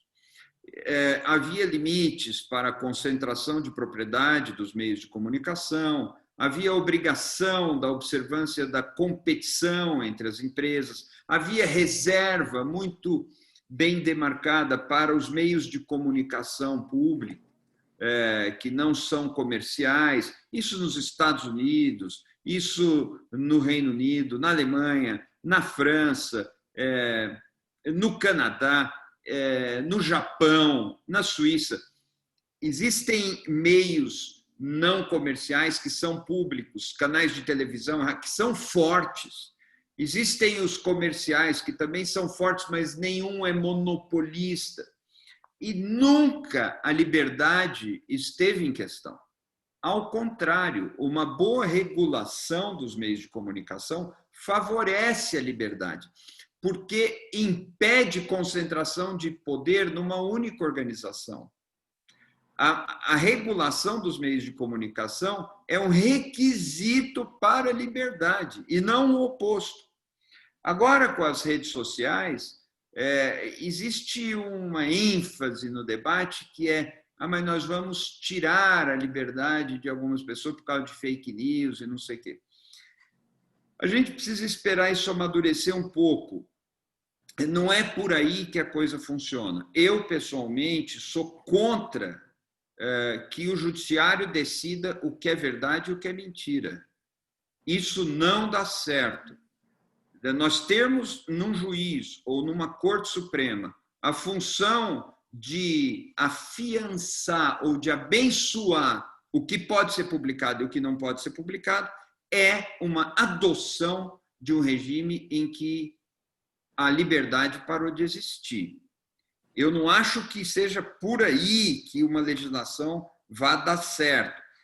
A legislação que pode dar certo é aquela que regula as práticas desleais, os comportamentos abusivos e não uma legislação em que o juiz ou a autoridade judicial vai ter que separar o que é verdade e o que não é verdade. Isso é um caminho perigosíssimo. Não é o que funcionou na regulação dos meios de comunicação mais convencionais e não me parece que vá funcionar nas redes sociais. A legislação deveria combater as práticas abusivas. E aí não há risco de liberdade para ninguém. Pelo contrário, há risco de mais liberdade. Só para terminar, quando uma fake news ou uma campanha de calúnia começa a ameaçar as pessoas fisicamente, a liberdade está ameaçada, porque as pessoas ficam com medo de se manifestar. Essa indústria que está aí, do jeito que ela está, é que é um ataque contra a liberdade, porque ela intimida a população. As pessoas ficam com medo de levar um tiro, porque é isso que essa gente faz. Eles ameaçam as pessoas na casa das pessoas. Fizeram isso com o ministro do Supremo. E por que não vão fazer isso com pessoas que não têm um cargo público tão importante? Essa ordem, sem nenhuma regra, sem nenhum direito, sem nenhuma regulação, ela sim traz a selva para o debate público e ela sim ameaça a liberdade. Que essa indústria, eu vou repetir, ela está conectada com essa extrema-direita que recusa a democracia e que favorece as armas. Esse pessoal adora armas, passa a mão na cabeça de milicianos e isso aí tudo que a gente está vendo. Tá? Obrigada, Eugênio. Eu vou passar para o professor Mauro, que está aqui com a gente. Mauro, se você quiser abrir o microfone, aí o Eugênio está liberado, né? Mas faz sua pergunta aí, o nosso colega. Está contigo, Mauro.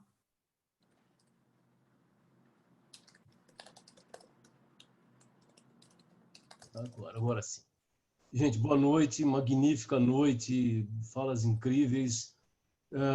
Eu queria fazer um comentário e uma pergunta. Na verdade, é um documentário que eu vi há algum tempo atrás, chamado Fotógrafo, de 1998, o documentário, dirigido por Dariusz Jablonski.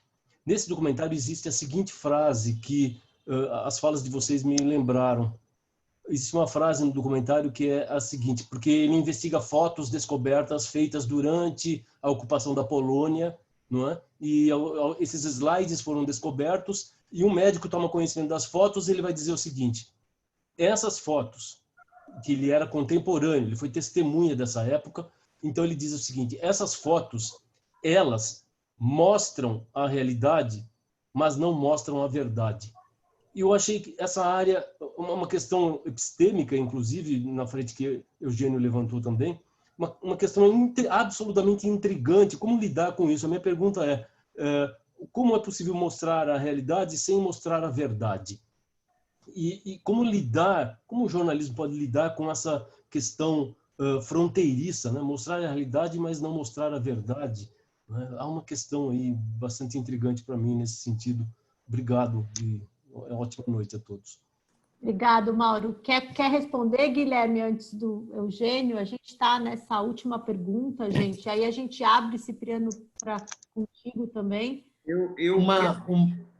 Não, vai lá, Eugênio, vai lá, por favor. Não, eu até pedi desculpa, porque eu consigo ficar mais um pouco aqui, eu estou gostando tanto disso, estou querendo ficar mais um pouco. Eu fico tão tocado com essa iniciativa de vocês, essa reunião de tanta gente, e adorei a pergunta do Mauro, mas eu vou falar muito rápido de novo e eu passo, então, para o Guilherme. Porque essa questão, Mauro, ela é fundamental. eu posso dizer que a realidade é discursiva. A realidade não tem nada a ver com a verdade. São categorias diferentes. Se eu for, por exemplo, à Disneylândia, ao Disney World, ou essas coisas, aquilo é tudo um cenário, é uma realidade. Só que é tudo de mentira, declaradamente de mentira. É uma encenação. É uma realidade porque eu toco com a mão, é algo físico, mas ela é discursivamente organizada. E os eventos da realidade sensível, ou seja, daquilo que a gente pode tocar, pode ver, podem ser um efeito cenário. Vários falaram sobre isso, a ideia de uma realidade disneica, por exemplo, que foi levantada por tanta gente, ela é uma realidade, sim, porque reveste tudo aquilo que vemos para esconder a verdade. Isso é uma questão interessantíssima. Agora, eu não estou falando aí da verdade filosófica e não estou falando da verdade religiosa, mas de uma verdade que eu posso reputar a verdade factual, aquilo que se passa de verdade no mundo. E que qualquer pessoa, não precisa ser pós-doc em filosofia, qualquer pessoa dotada da linguagem natural que nós falamos e pela qual nos comunicamos e da razão, ela pode verificar essa verdade. Essa verdade é acessível à interlocução dos sujeitos na sociedade. Essa verdade factual pode ser acessível e pode ser debatida.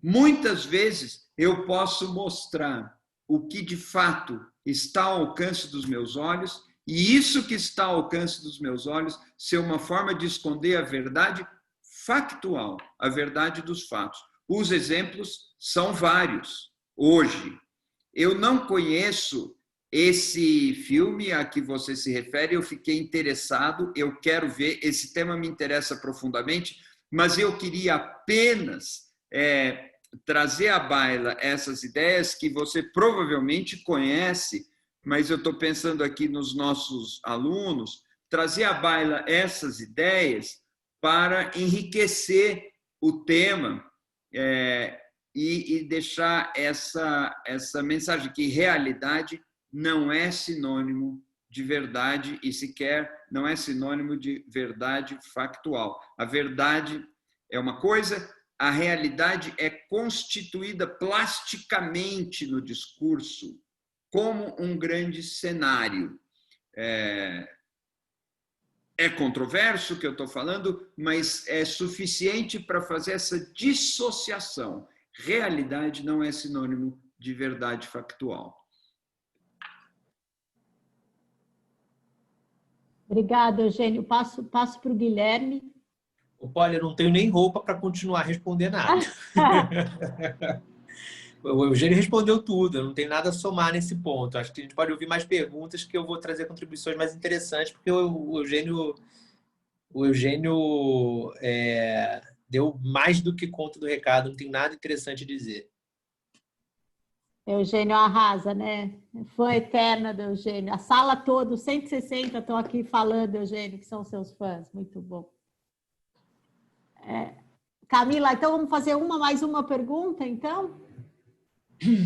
Tem alguma? Ou a gente abre... Cipriano tem uma pergunta para a gente, para o Eugênio, para o Guilherme. Cipriano, antes de a gente fazer o balanço da semana. Agradeço, Eugênio, por ter ficado, super atencioso. Então, tinham mais perguntas, mas eu acho que não vai dar tempo de fazer nesses últimos 10 minutos. Então, eu não sei o que você acha que é bom a gente encerrar aqui e dar esses últimos minutos para o Benê falar e para o Cipriano? Eu acho que foi incrível a mesa, né? Só tenho a agradecer. Muito obrigada, Eugênio. Podem ficar no balanço para ouvir também, Guilherme, se vocês quiserem. Então, super essa semana incrível que a gente organizou. Quase 1.000, né? 200 e poucas pessoas por manhã e noite. Foi uma coisa muito incrível. Cipriano, então, está contigo. Obrigado, Poliana. Deixa eu só agradecer também os convidados. Com certeza. Falei diretamente com eles. Eu queria agradecer muito pela atenção de vocês, por terem aceitado. E é isso, a Patrícia também, mas não está aqui. E a todo mundo que está até aqui, agora está aí. Agora aqui com a gente. Pode falar. Acho que o Benê vai falar também depois, o Henrique e a Vitória, né? O Henrique tá aí. É isso. Beleza. Sistema de seleção é bem punk também, né? Então tá, eu queria primeiro agradecer ao Eugênio e o Guilherme por terem participado aqui, foi um debate incrível, testemunhos, enfim, muito legal ter vocês com a gente. E eu quero, é rápido, mas eu preciso fazer um agradecimento à Patrícia, da DTI, e ao Vitor, que ajudaram a gente aqui durante a semana, durante essas mesas todas, para que a organização acontecesse dessa maneira tão legal como ela aconteceu. Foi um evento feliz, né? A gente está num momento difícil, essa mesa deixou isso muito claro, como a gente está numa situação muito dramática, digamos assim, do mundo, mas eu acho que eu queria comemorar essa semana porque a gente teve uma jornalista trans na primeira mesa, a gente teve uma jornalista trans na mesa de hoje sobre a periferia, a gente teve uma maioria de mulheres em todas as mesas e na semana em geral, a gente teve uma presença muito significativa, então eu acho que isso faz com que a gente pense num futuro onde vocês todos aqui, alunos e alunas que vão ser jornalistas, vão estar pensando de uma maneira mais diversa, mais inclusiva, mais positiva, e eu acho que isso faz toda a diferença. Então, queria terminar com essas palavras de agradecimento e de comemoração, porque eu acho que é essencial a gente, nesse momento, estar pensando em inclusão, em diversidade, e eu acho que de todas as semanas de jornalismo que eu já participei aqui do curso, e olha que eu participei de quase todas as 42 semanas, essa foi, sem dúvida, a mais diversa, a mais inclusiva, e eu acho que isso vai fazer toda a diferença, né, no futuro aqui do nosso país. Então, parabéns, gente, foi muito legal para todo mundo que estava envolvido nas mesas, né, que se dedicou aí a incluir as pessoas, enfim, foi um evento muito alto astral.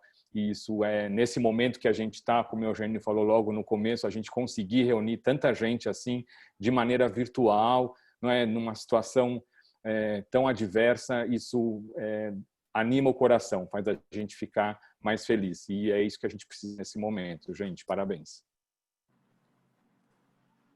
Obrigado, Cipriano. Realmente, eu acho que é uma vitória, né? Assim, a gente reunir tanta gente e ter essa semana tão vitoriosa. A gente estava, né, preocupado se ia dar conta do Zoom, de tudo, e a organização foi genial. Eugênio, mais uma vez, super obrigado, né, sempre com a gente, sempre inspirando, né. Obrigado, Guilherme, também. O Guilherme ainda vai, se quiser, né, fazer uma despedida ou comentar alguma coisa também. Pessoal do Benê, então a gente ainda está nos finalmente.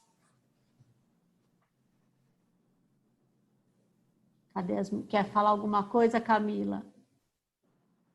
Eu esqueci que eu tenho que ligar o microfone da Vitória, no caso, tadinho. Pronto, Vi. Demora um pouquinho. Foi, agora foi. Estava mutada. Mas eu acho que eu vou falar também no espírito do que o Cipriano falou, porque no começo do ano a gente estava planejando a semana, viemos com esse tema, sem nem imaginar que a semana aconteceria de forma virtual, e foi realmente um desafio para todo mundo que organizou, a gente se encontrando nos finais de semana para pensar em maneiras, em temas, em tudo isso. Então, realmente foi um desafio, mas eu fico muito feliz, a gente do Benê, todos os organizadores, que saiu uma semana linda, com temas incríveis. Podemos fechar a semana com chave de ouro, né? Com essa discussão com o Eugênio, com o Guilherme, com a Patrícia, foi incrível. E eu queria realmente falar desse desafio que a gente teve para fazer a semana. Acho que o Henrique também quer falar alguma coisa. Talvez ele seja mutado. Não, tô aqui.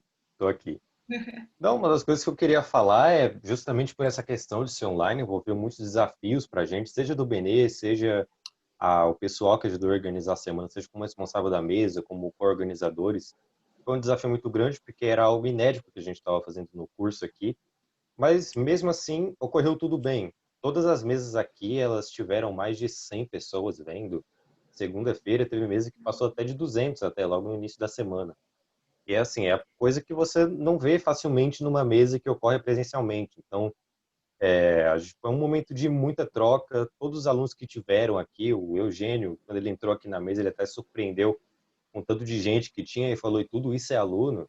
Realmente, tudo isso é aluno que, porra, todo mundo aqui está interessado para tipo, aprender coisas novas, com uma galera que vem aqui se apresentar. Tenho total certeza que todo mundo que está aqui vai sair com ideia nova na cabeça, vai formar um grupinho para querer fazer alguma coisa, vai mudar a visão sobre várias coisas que tinha e tal. Acho que foi um momento de muito aprendizado, foram 10 meses, ainda teve 2 bancas de TCC ainda. Acho que foi um momento de troca muito importante aqui dentro do curso. É uma visão que todo mundo aqui comunga, a Vitória, qualquer pessoa que está aqui. E eu acho que o fato de ter sido presencial proporcionou que a gente pudesse trazer vários convidados, né, de outros estados. A mesa do meio ambiente, por exemplo, foi incrível, com convidados incríveis. Também tivemos gente assistindo de outros estados.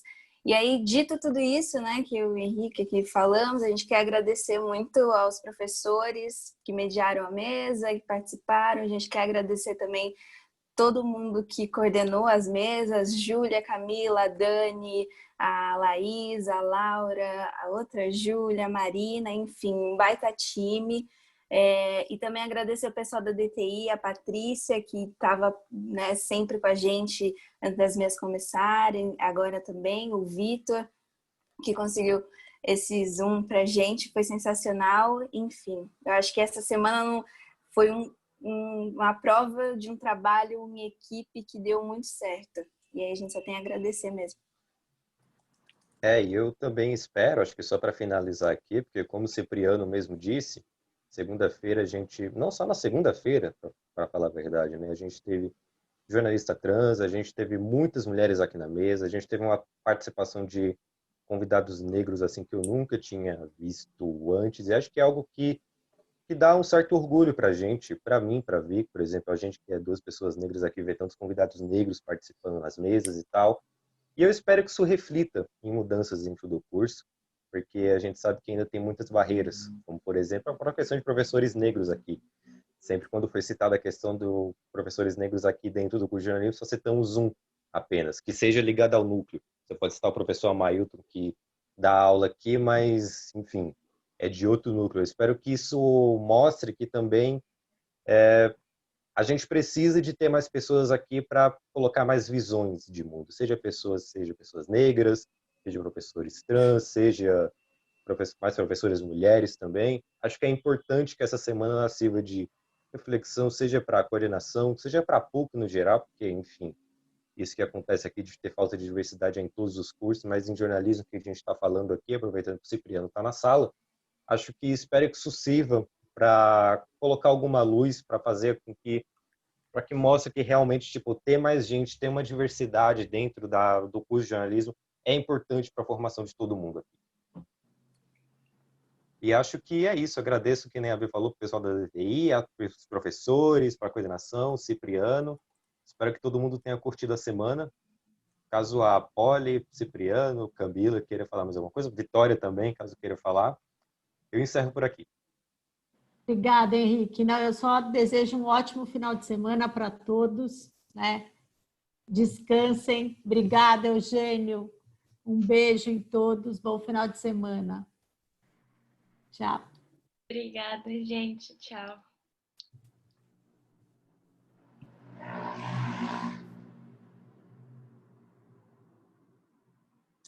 Tchau, gente. Obrigado. Tchau. Valeu. Tchau.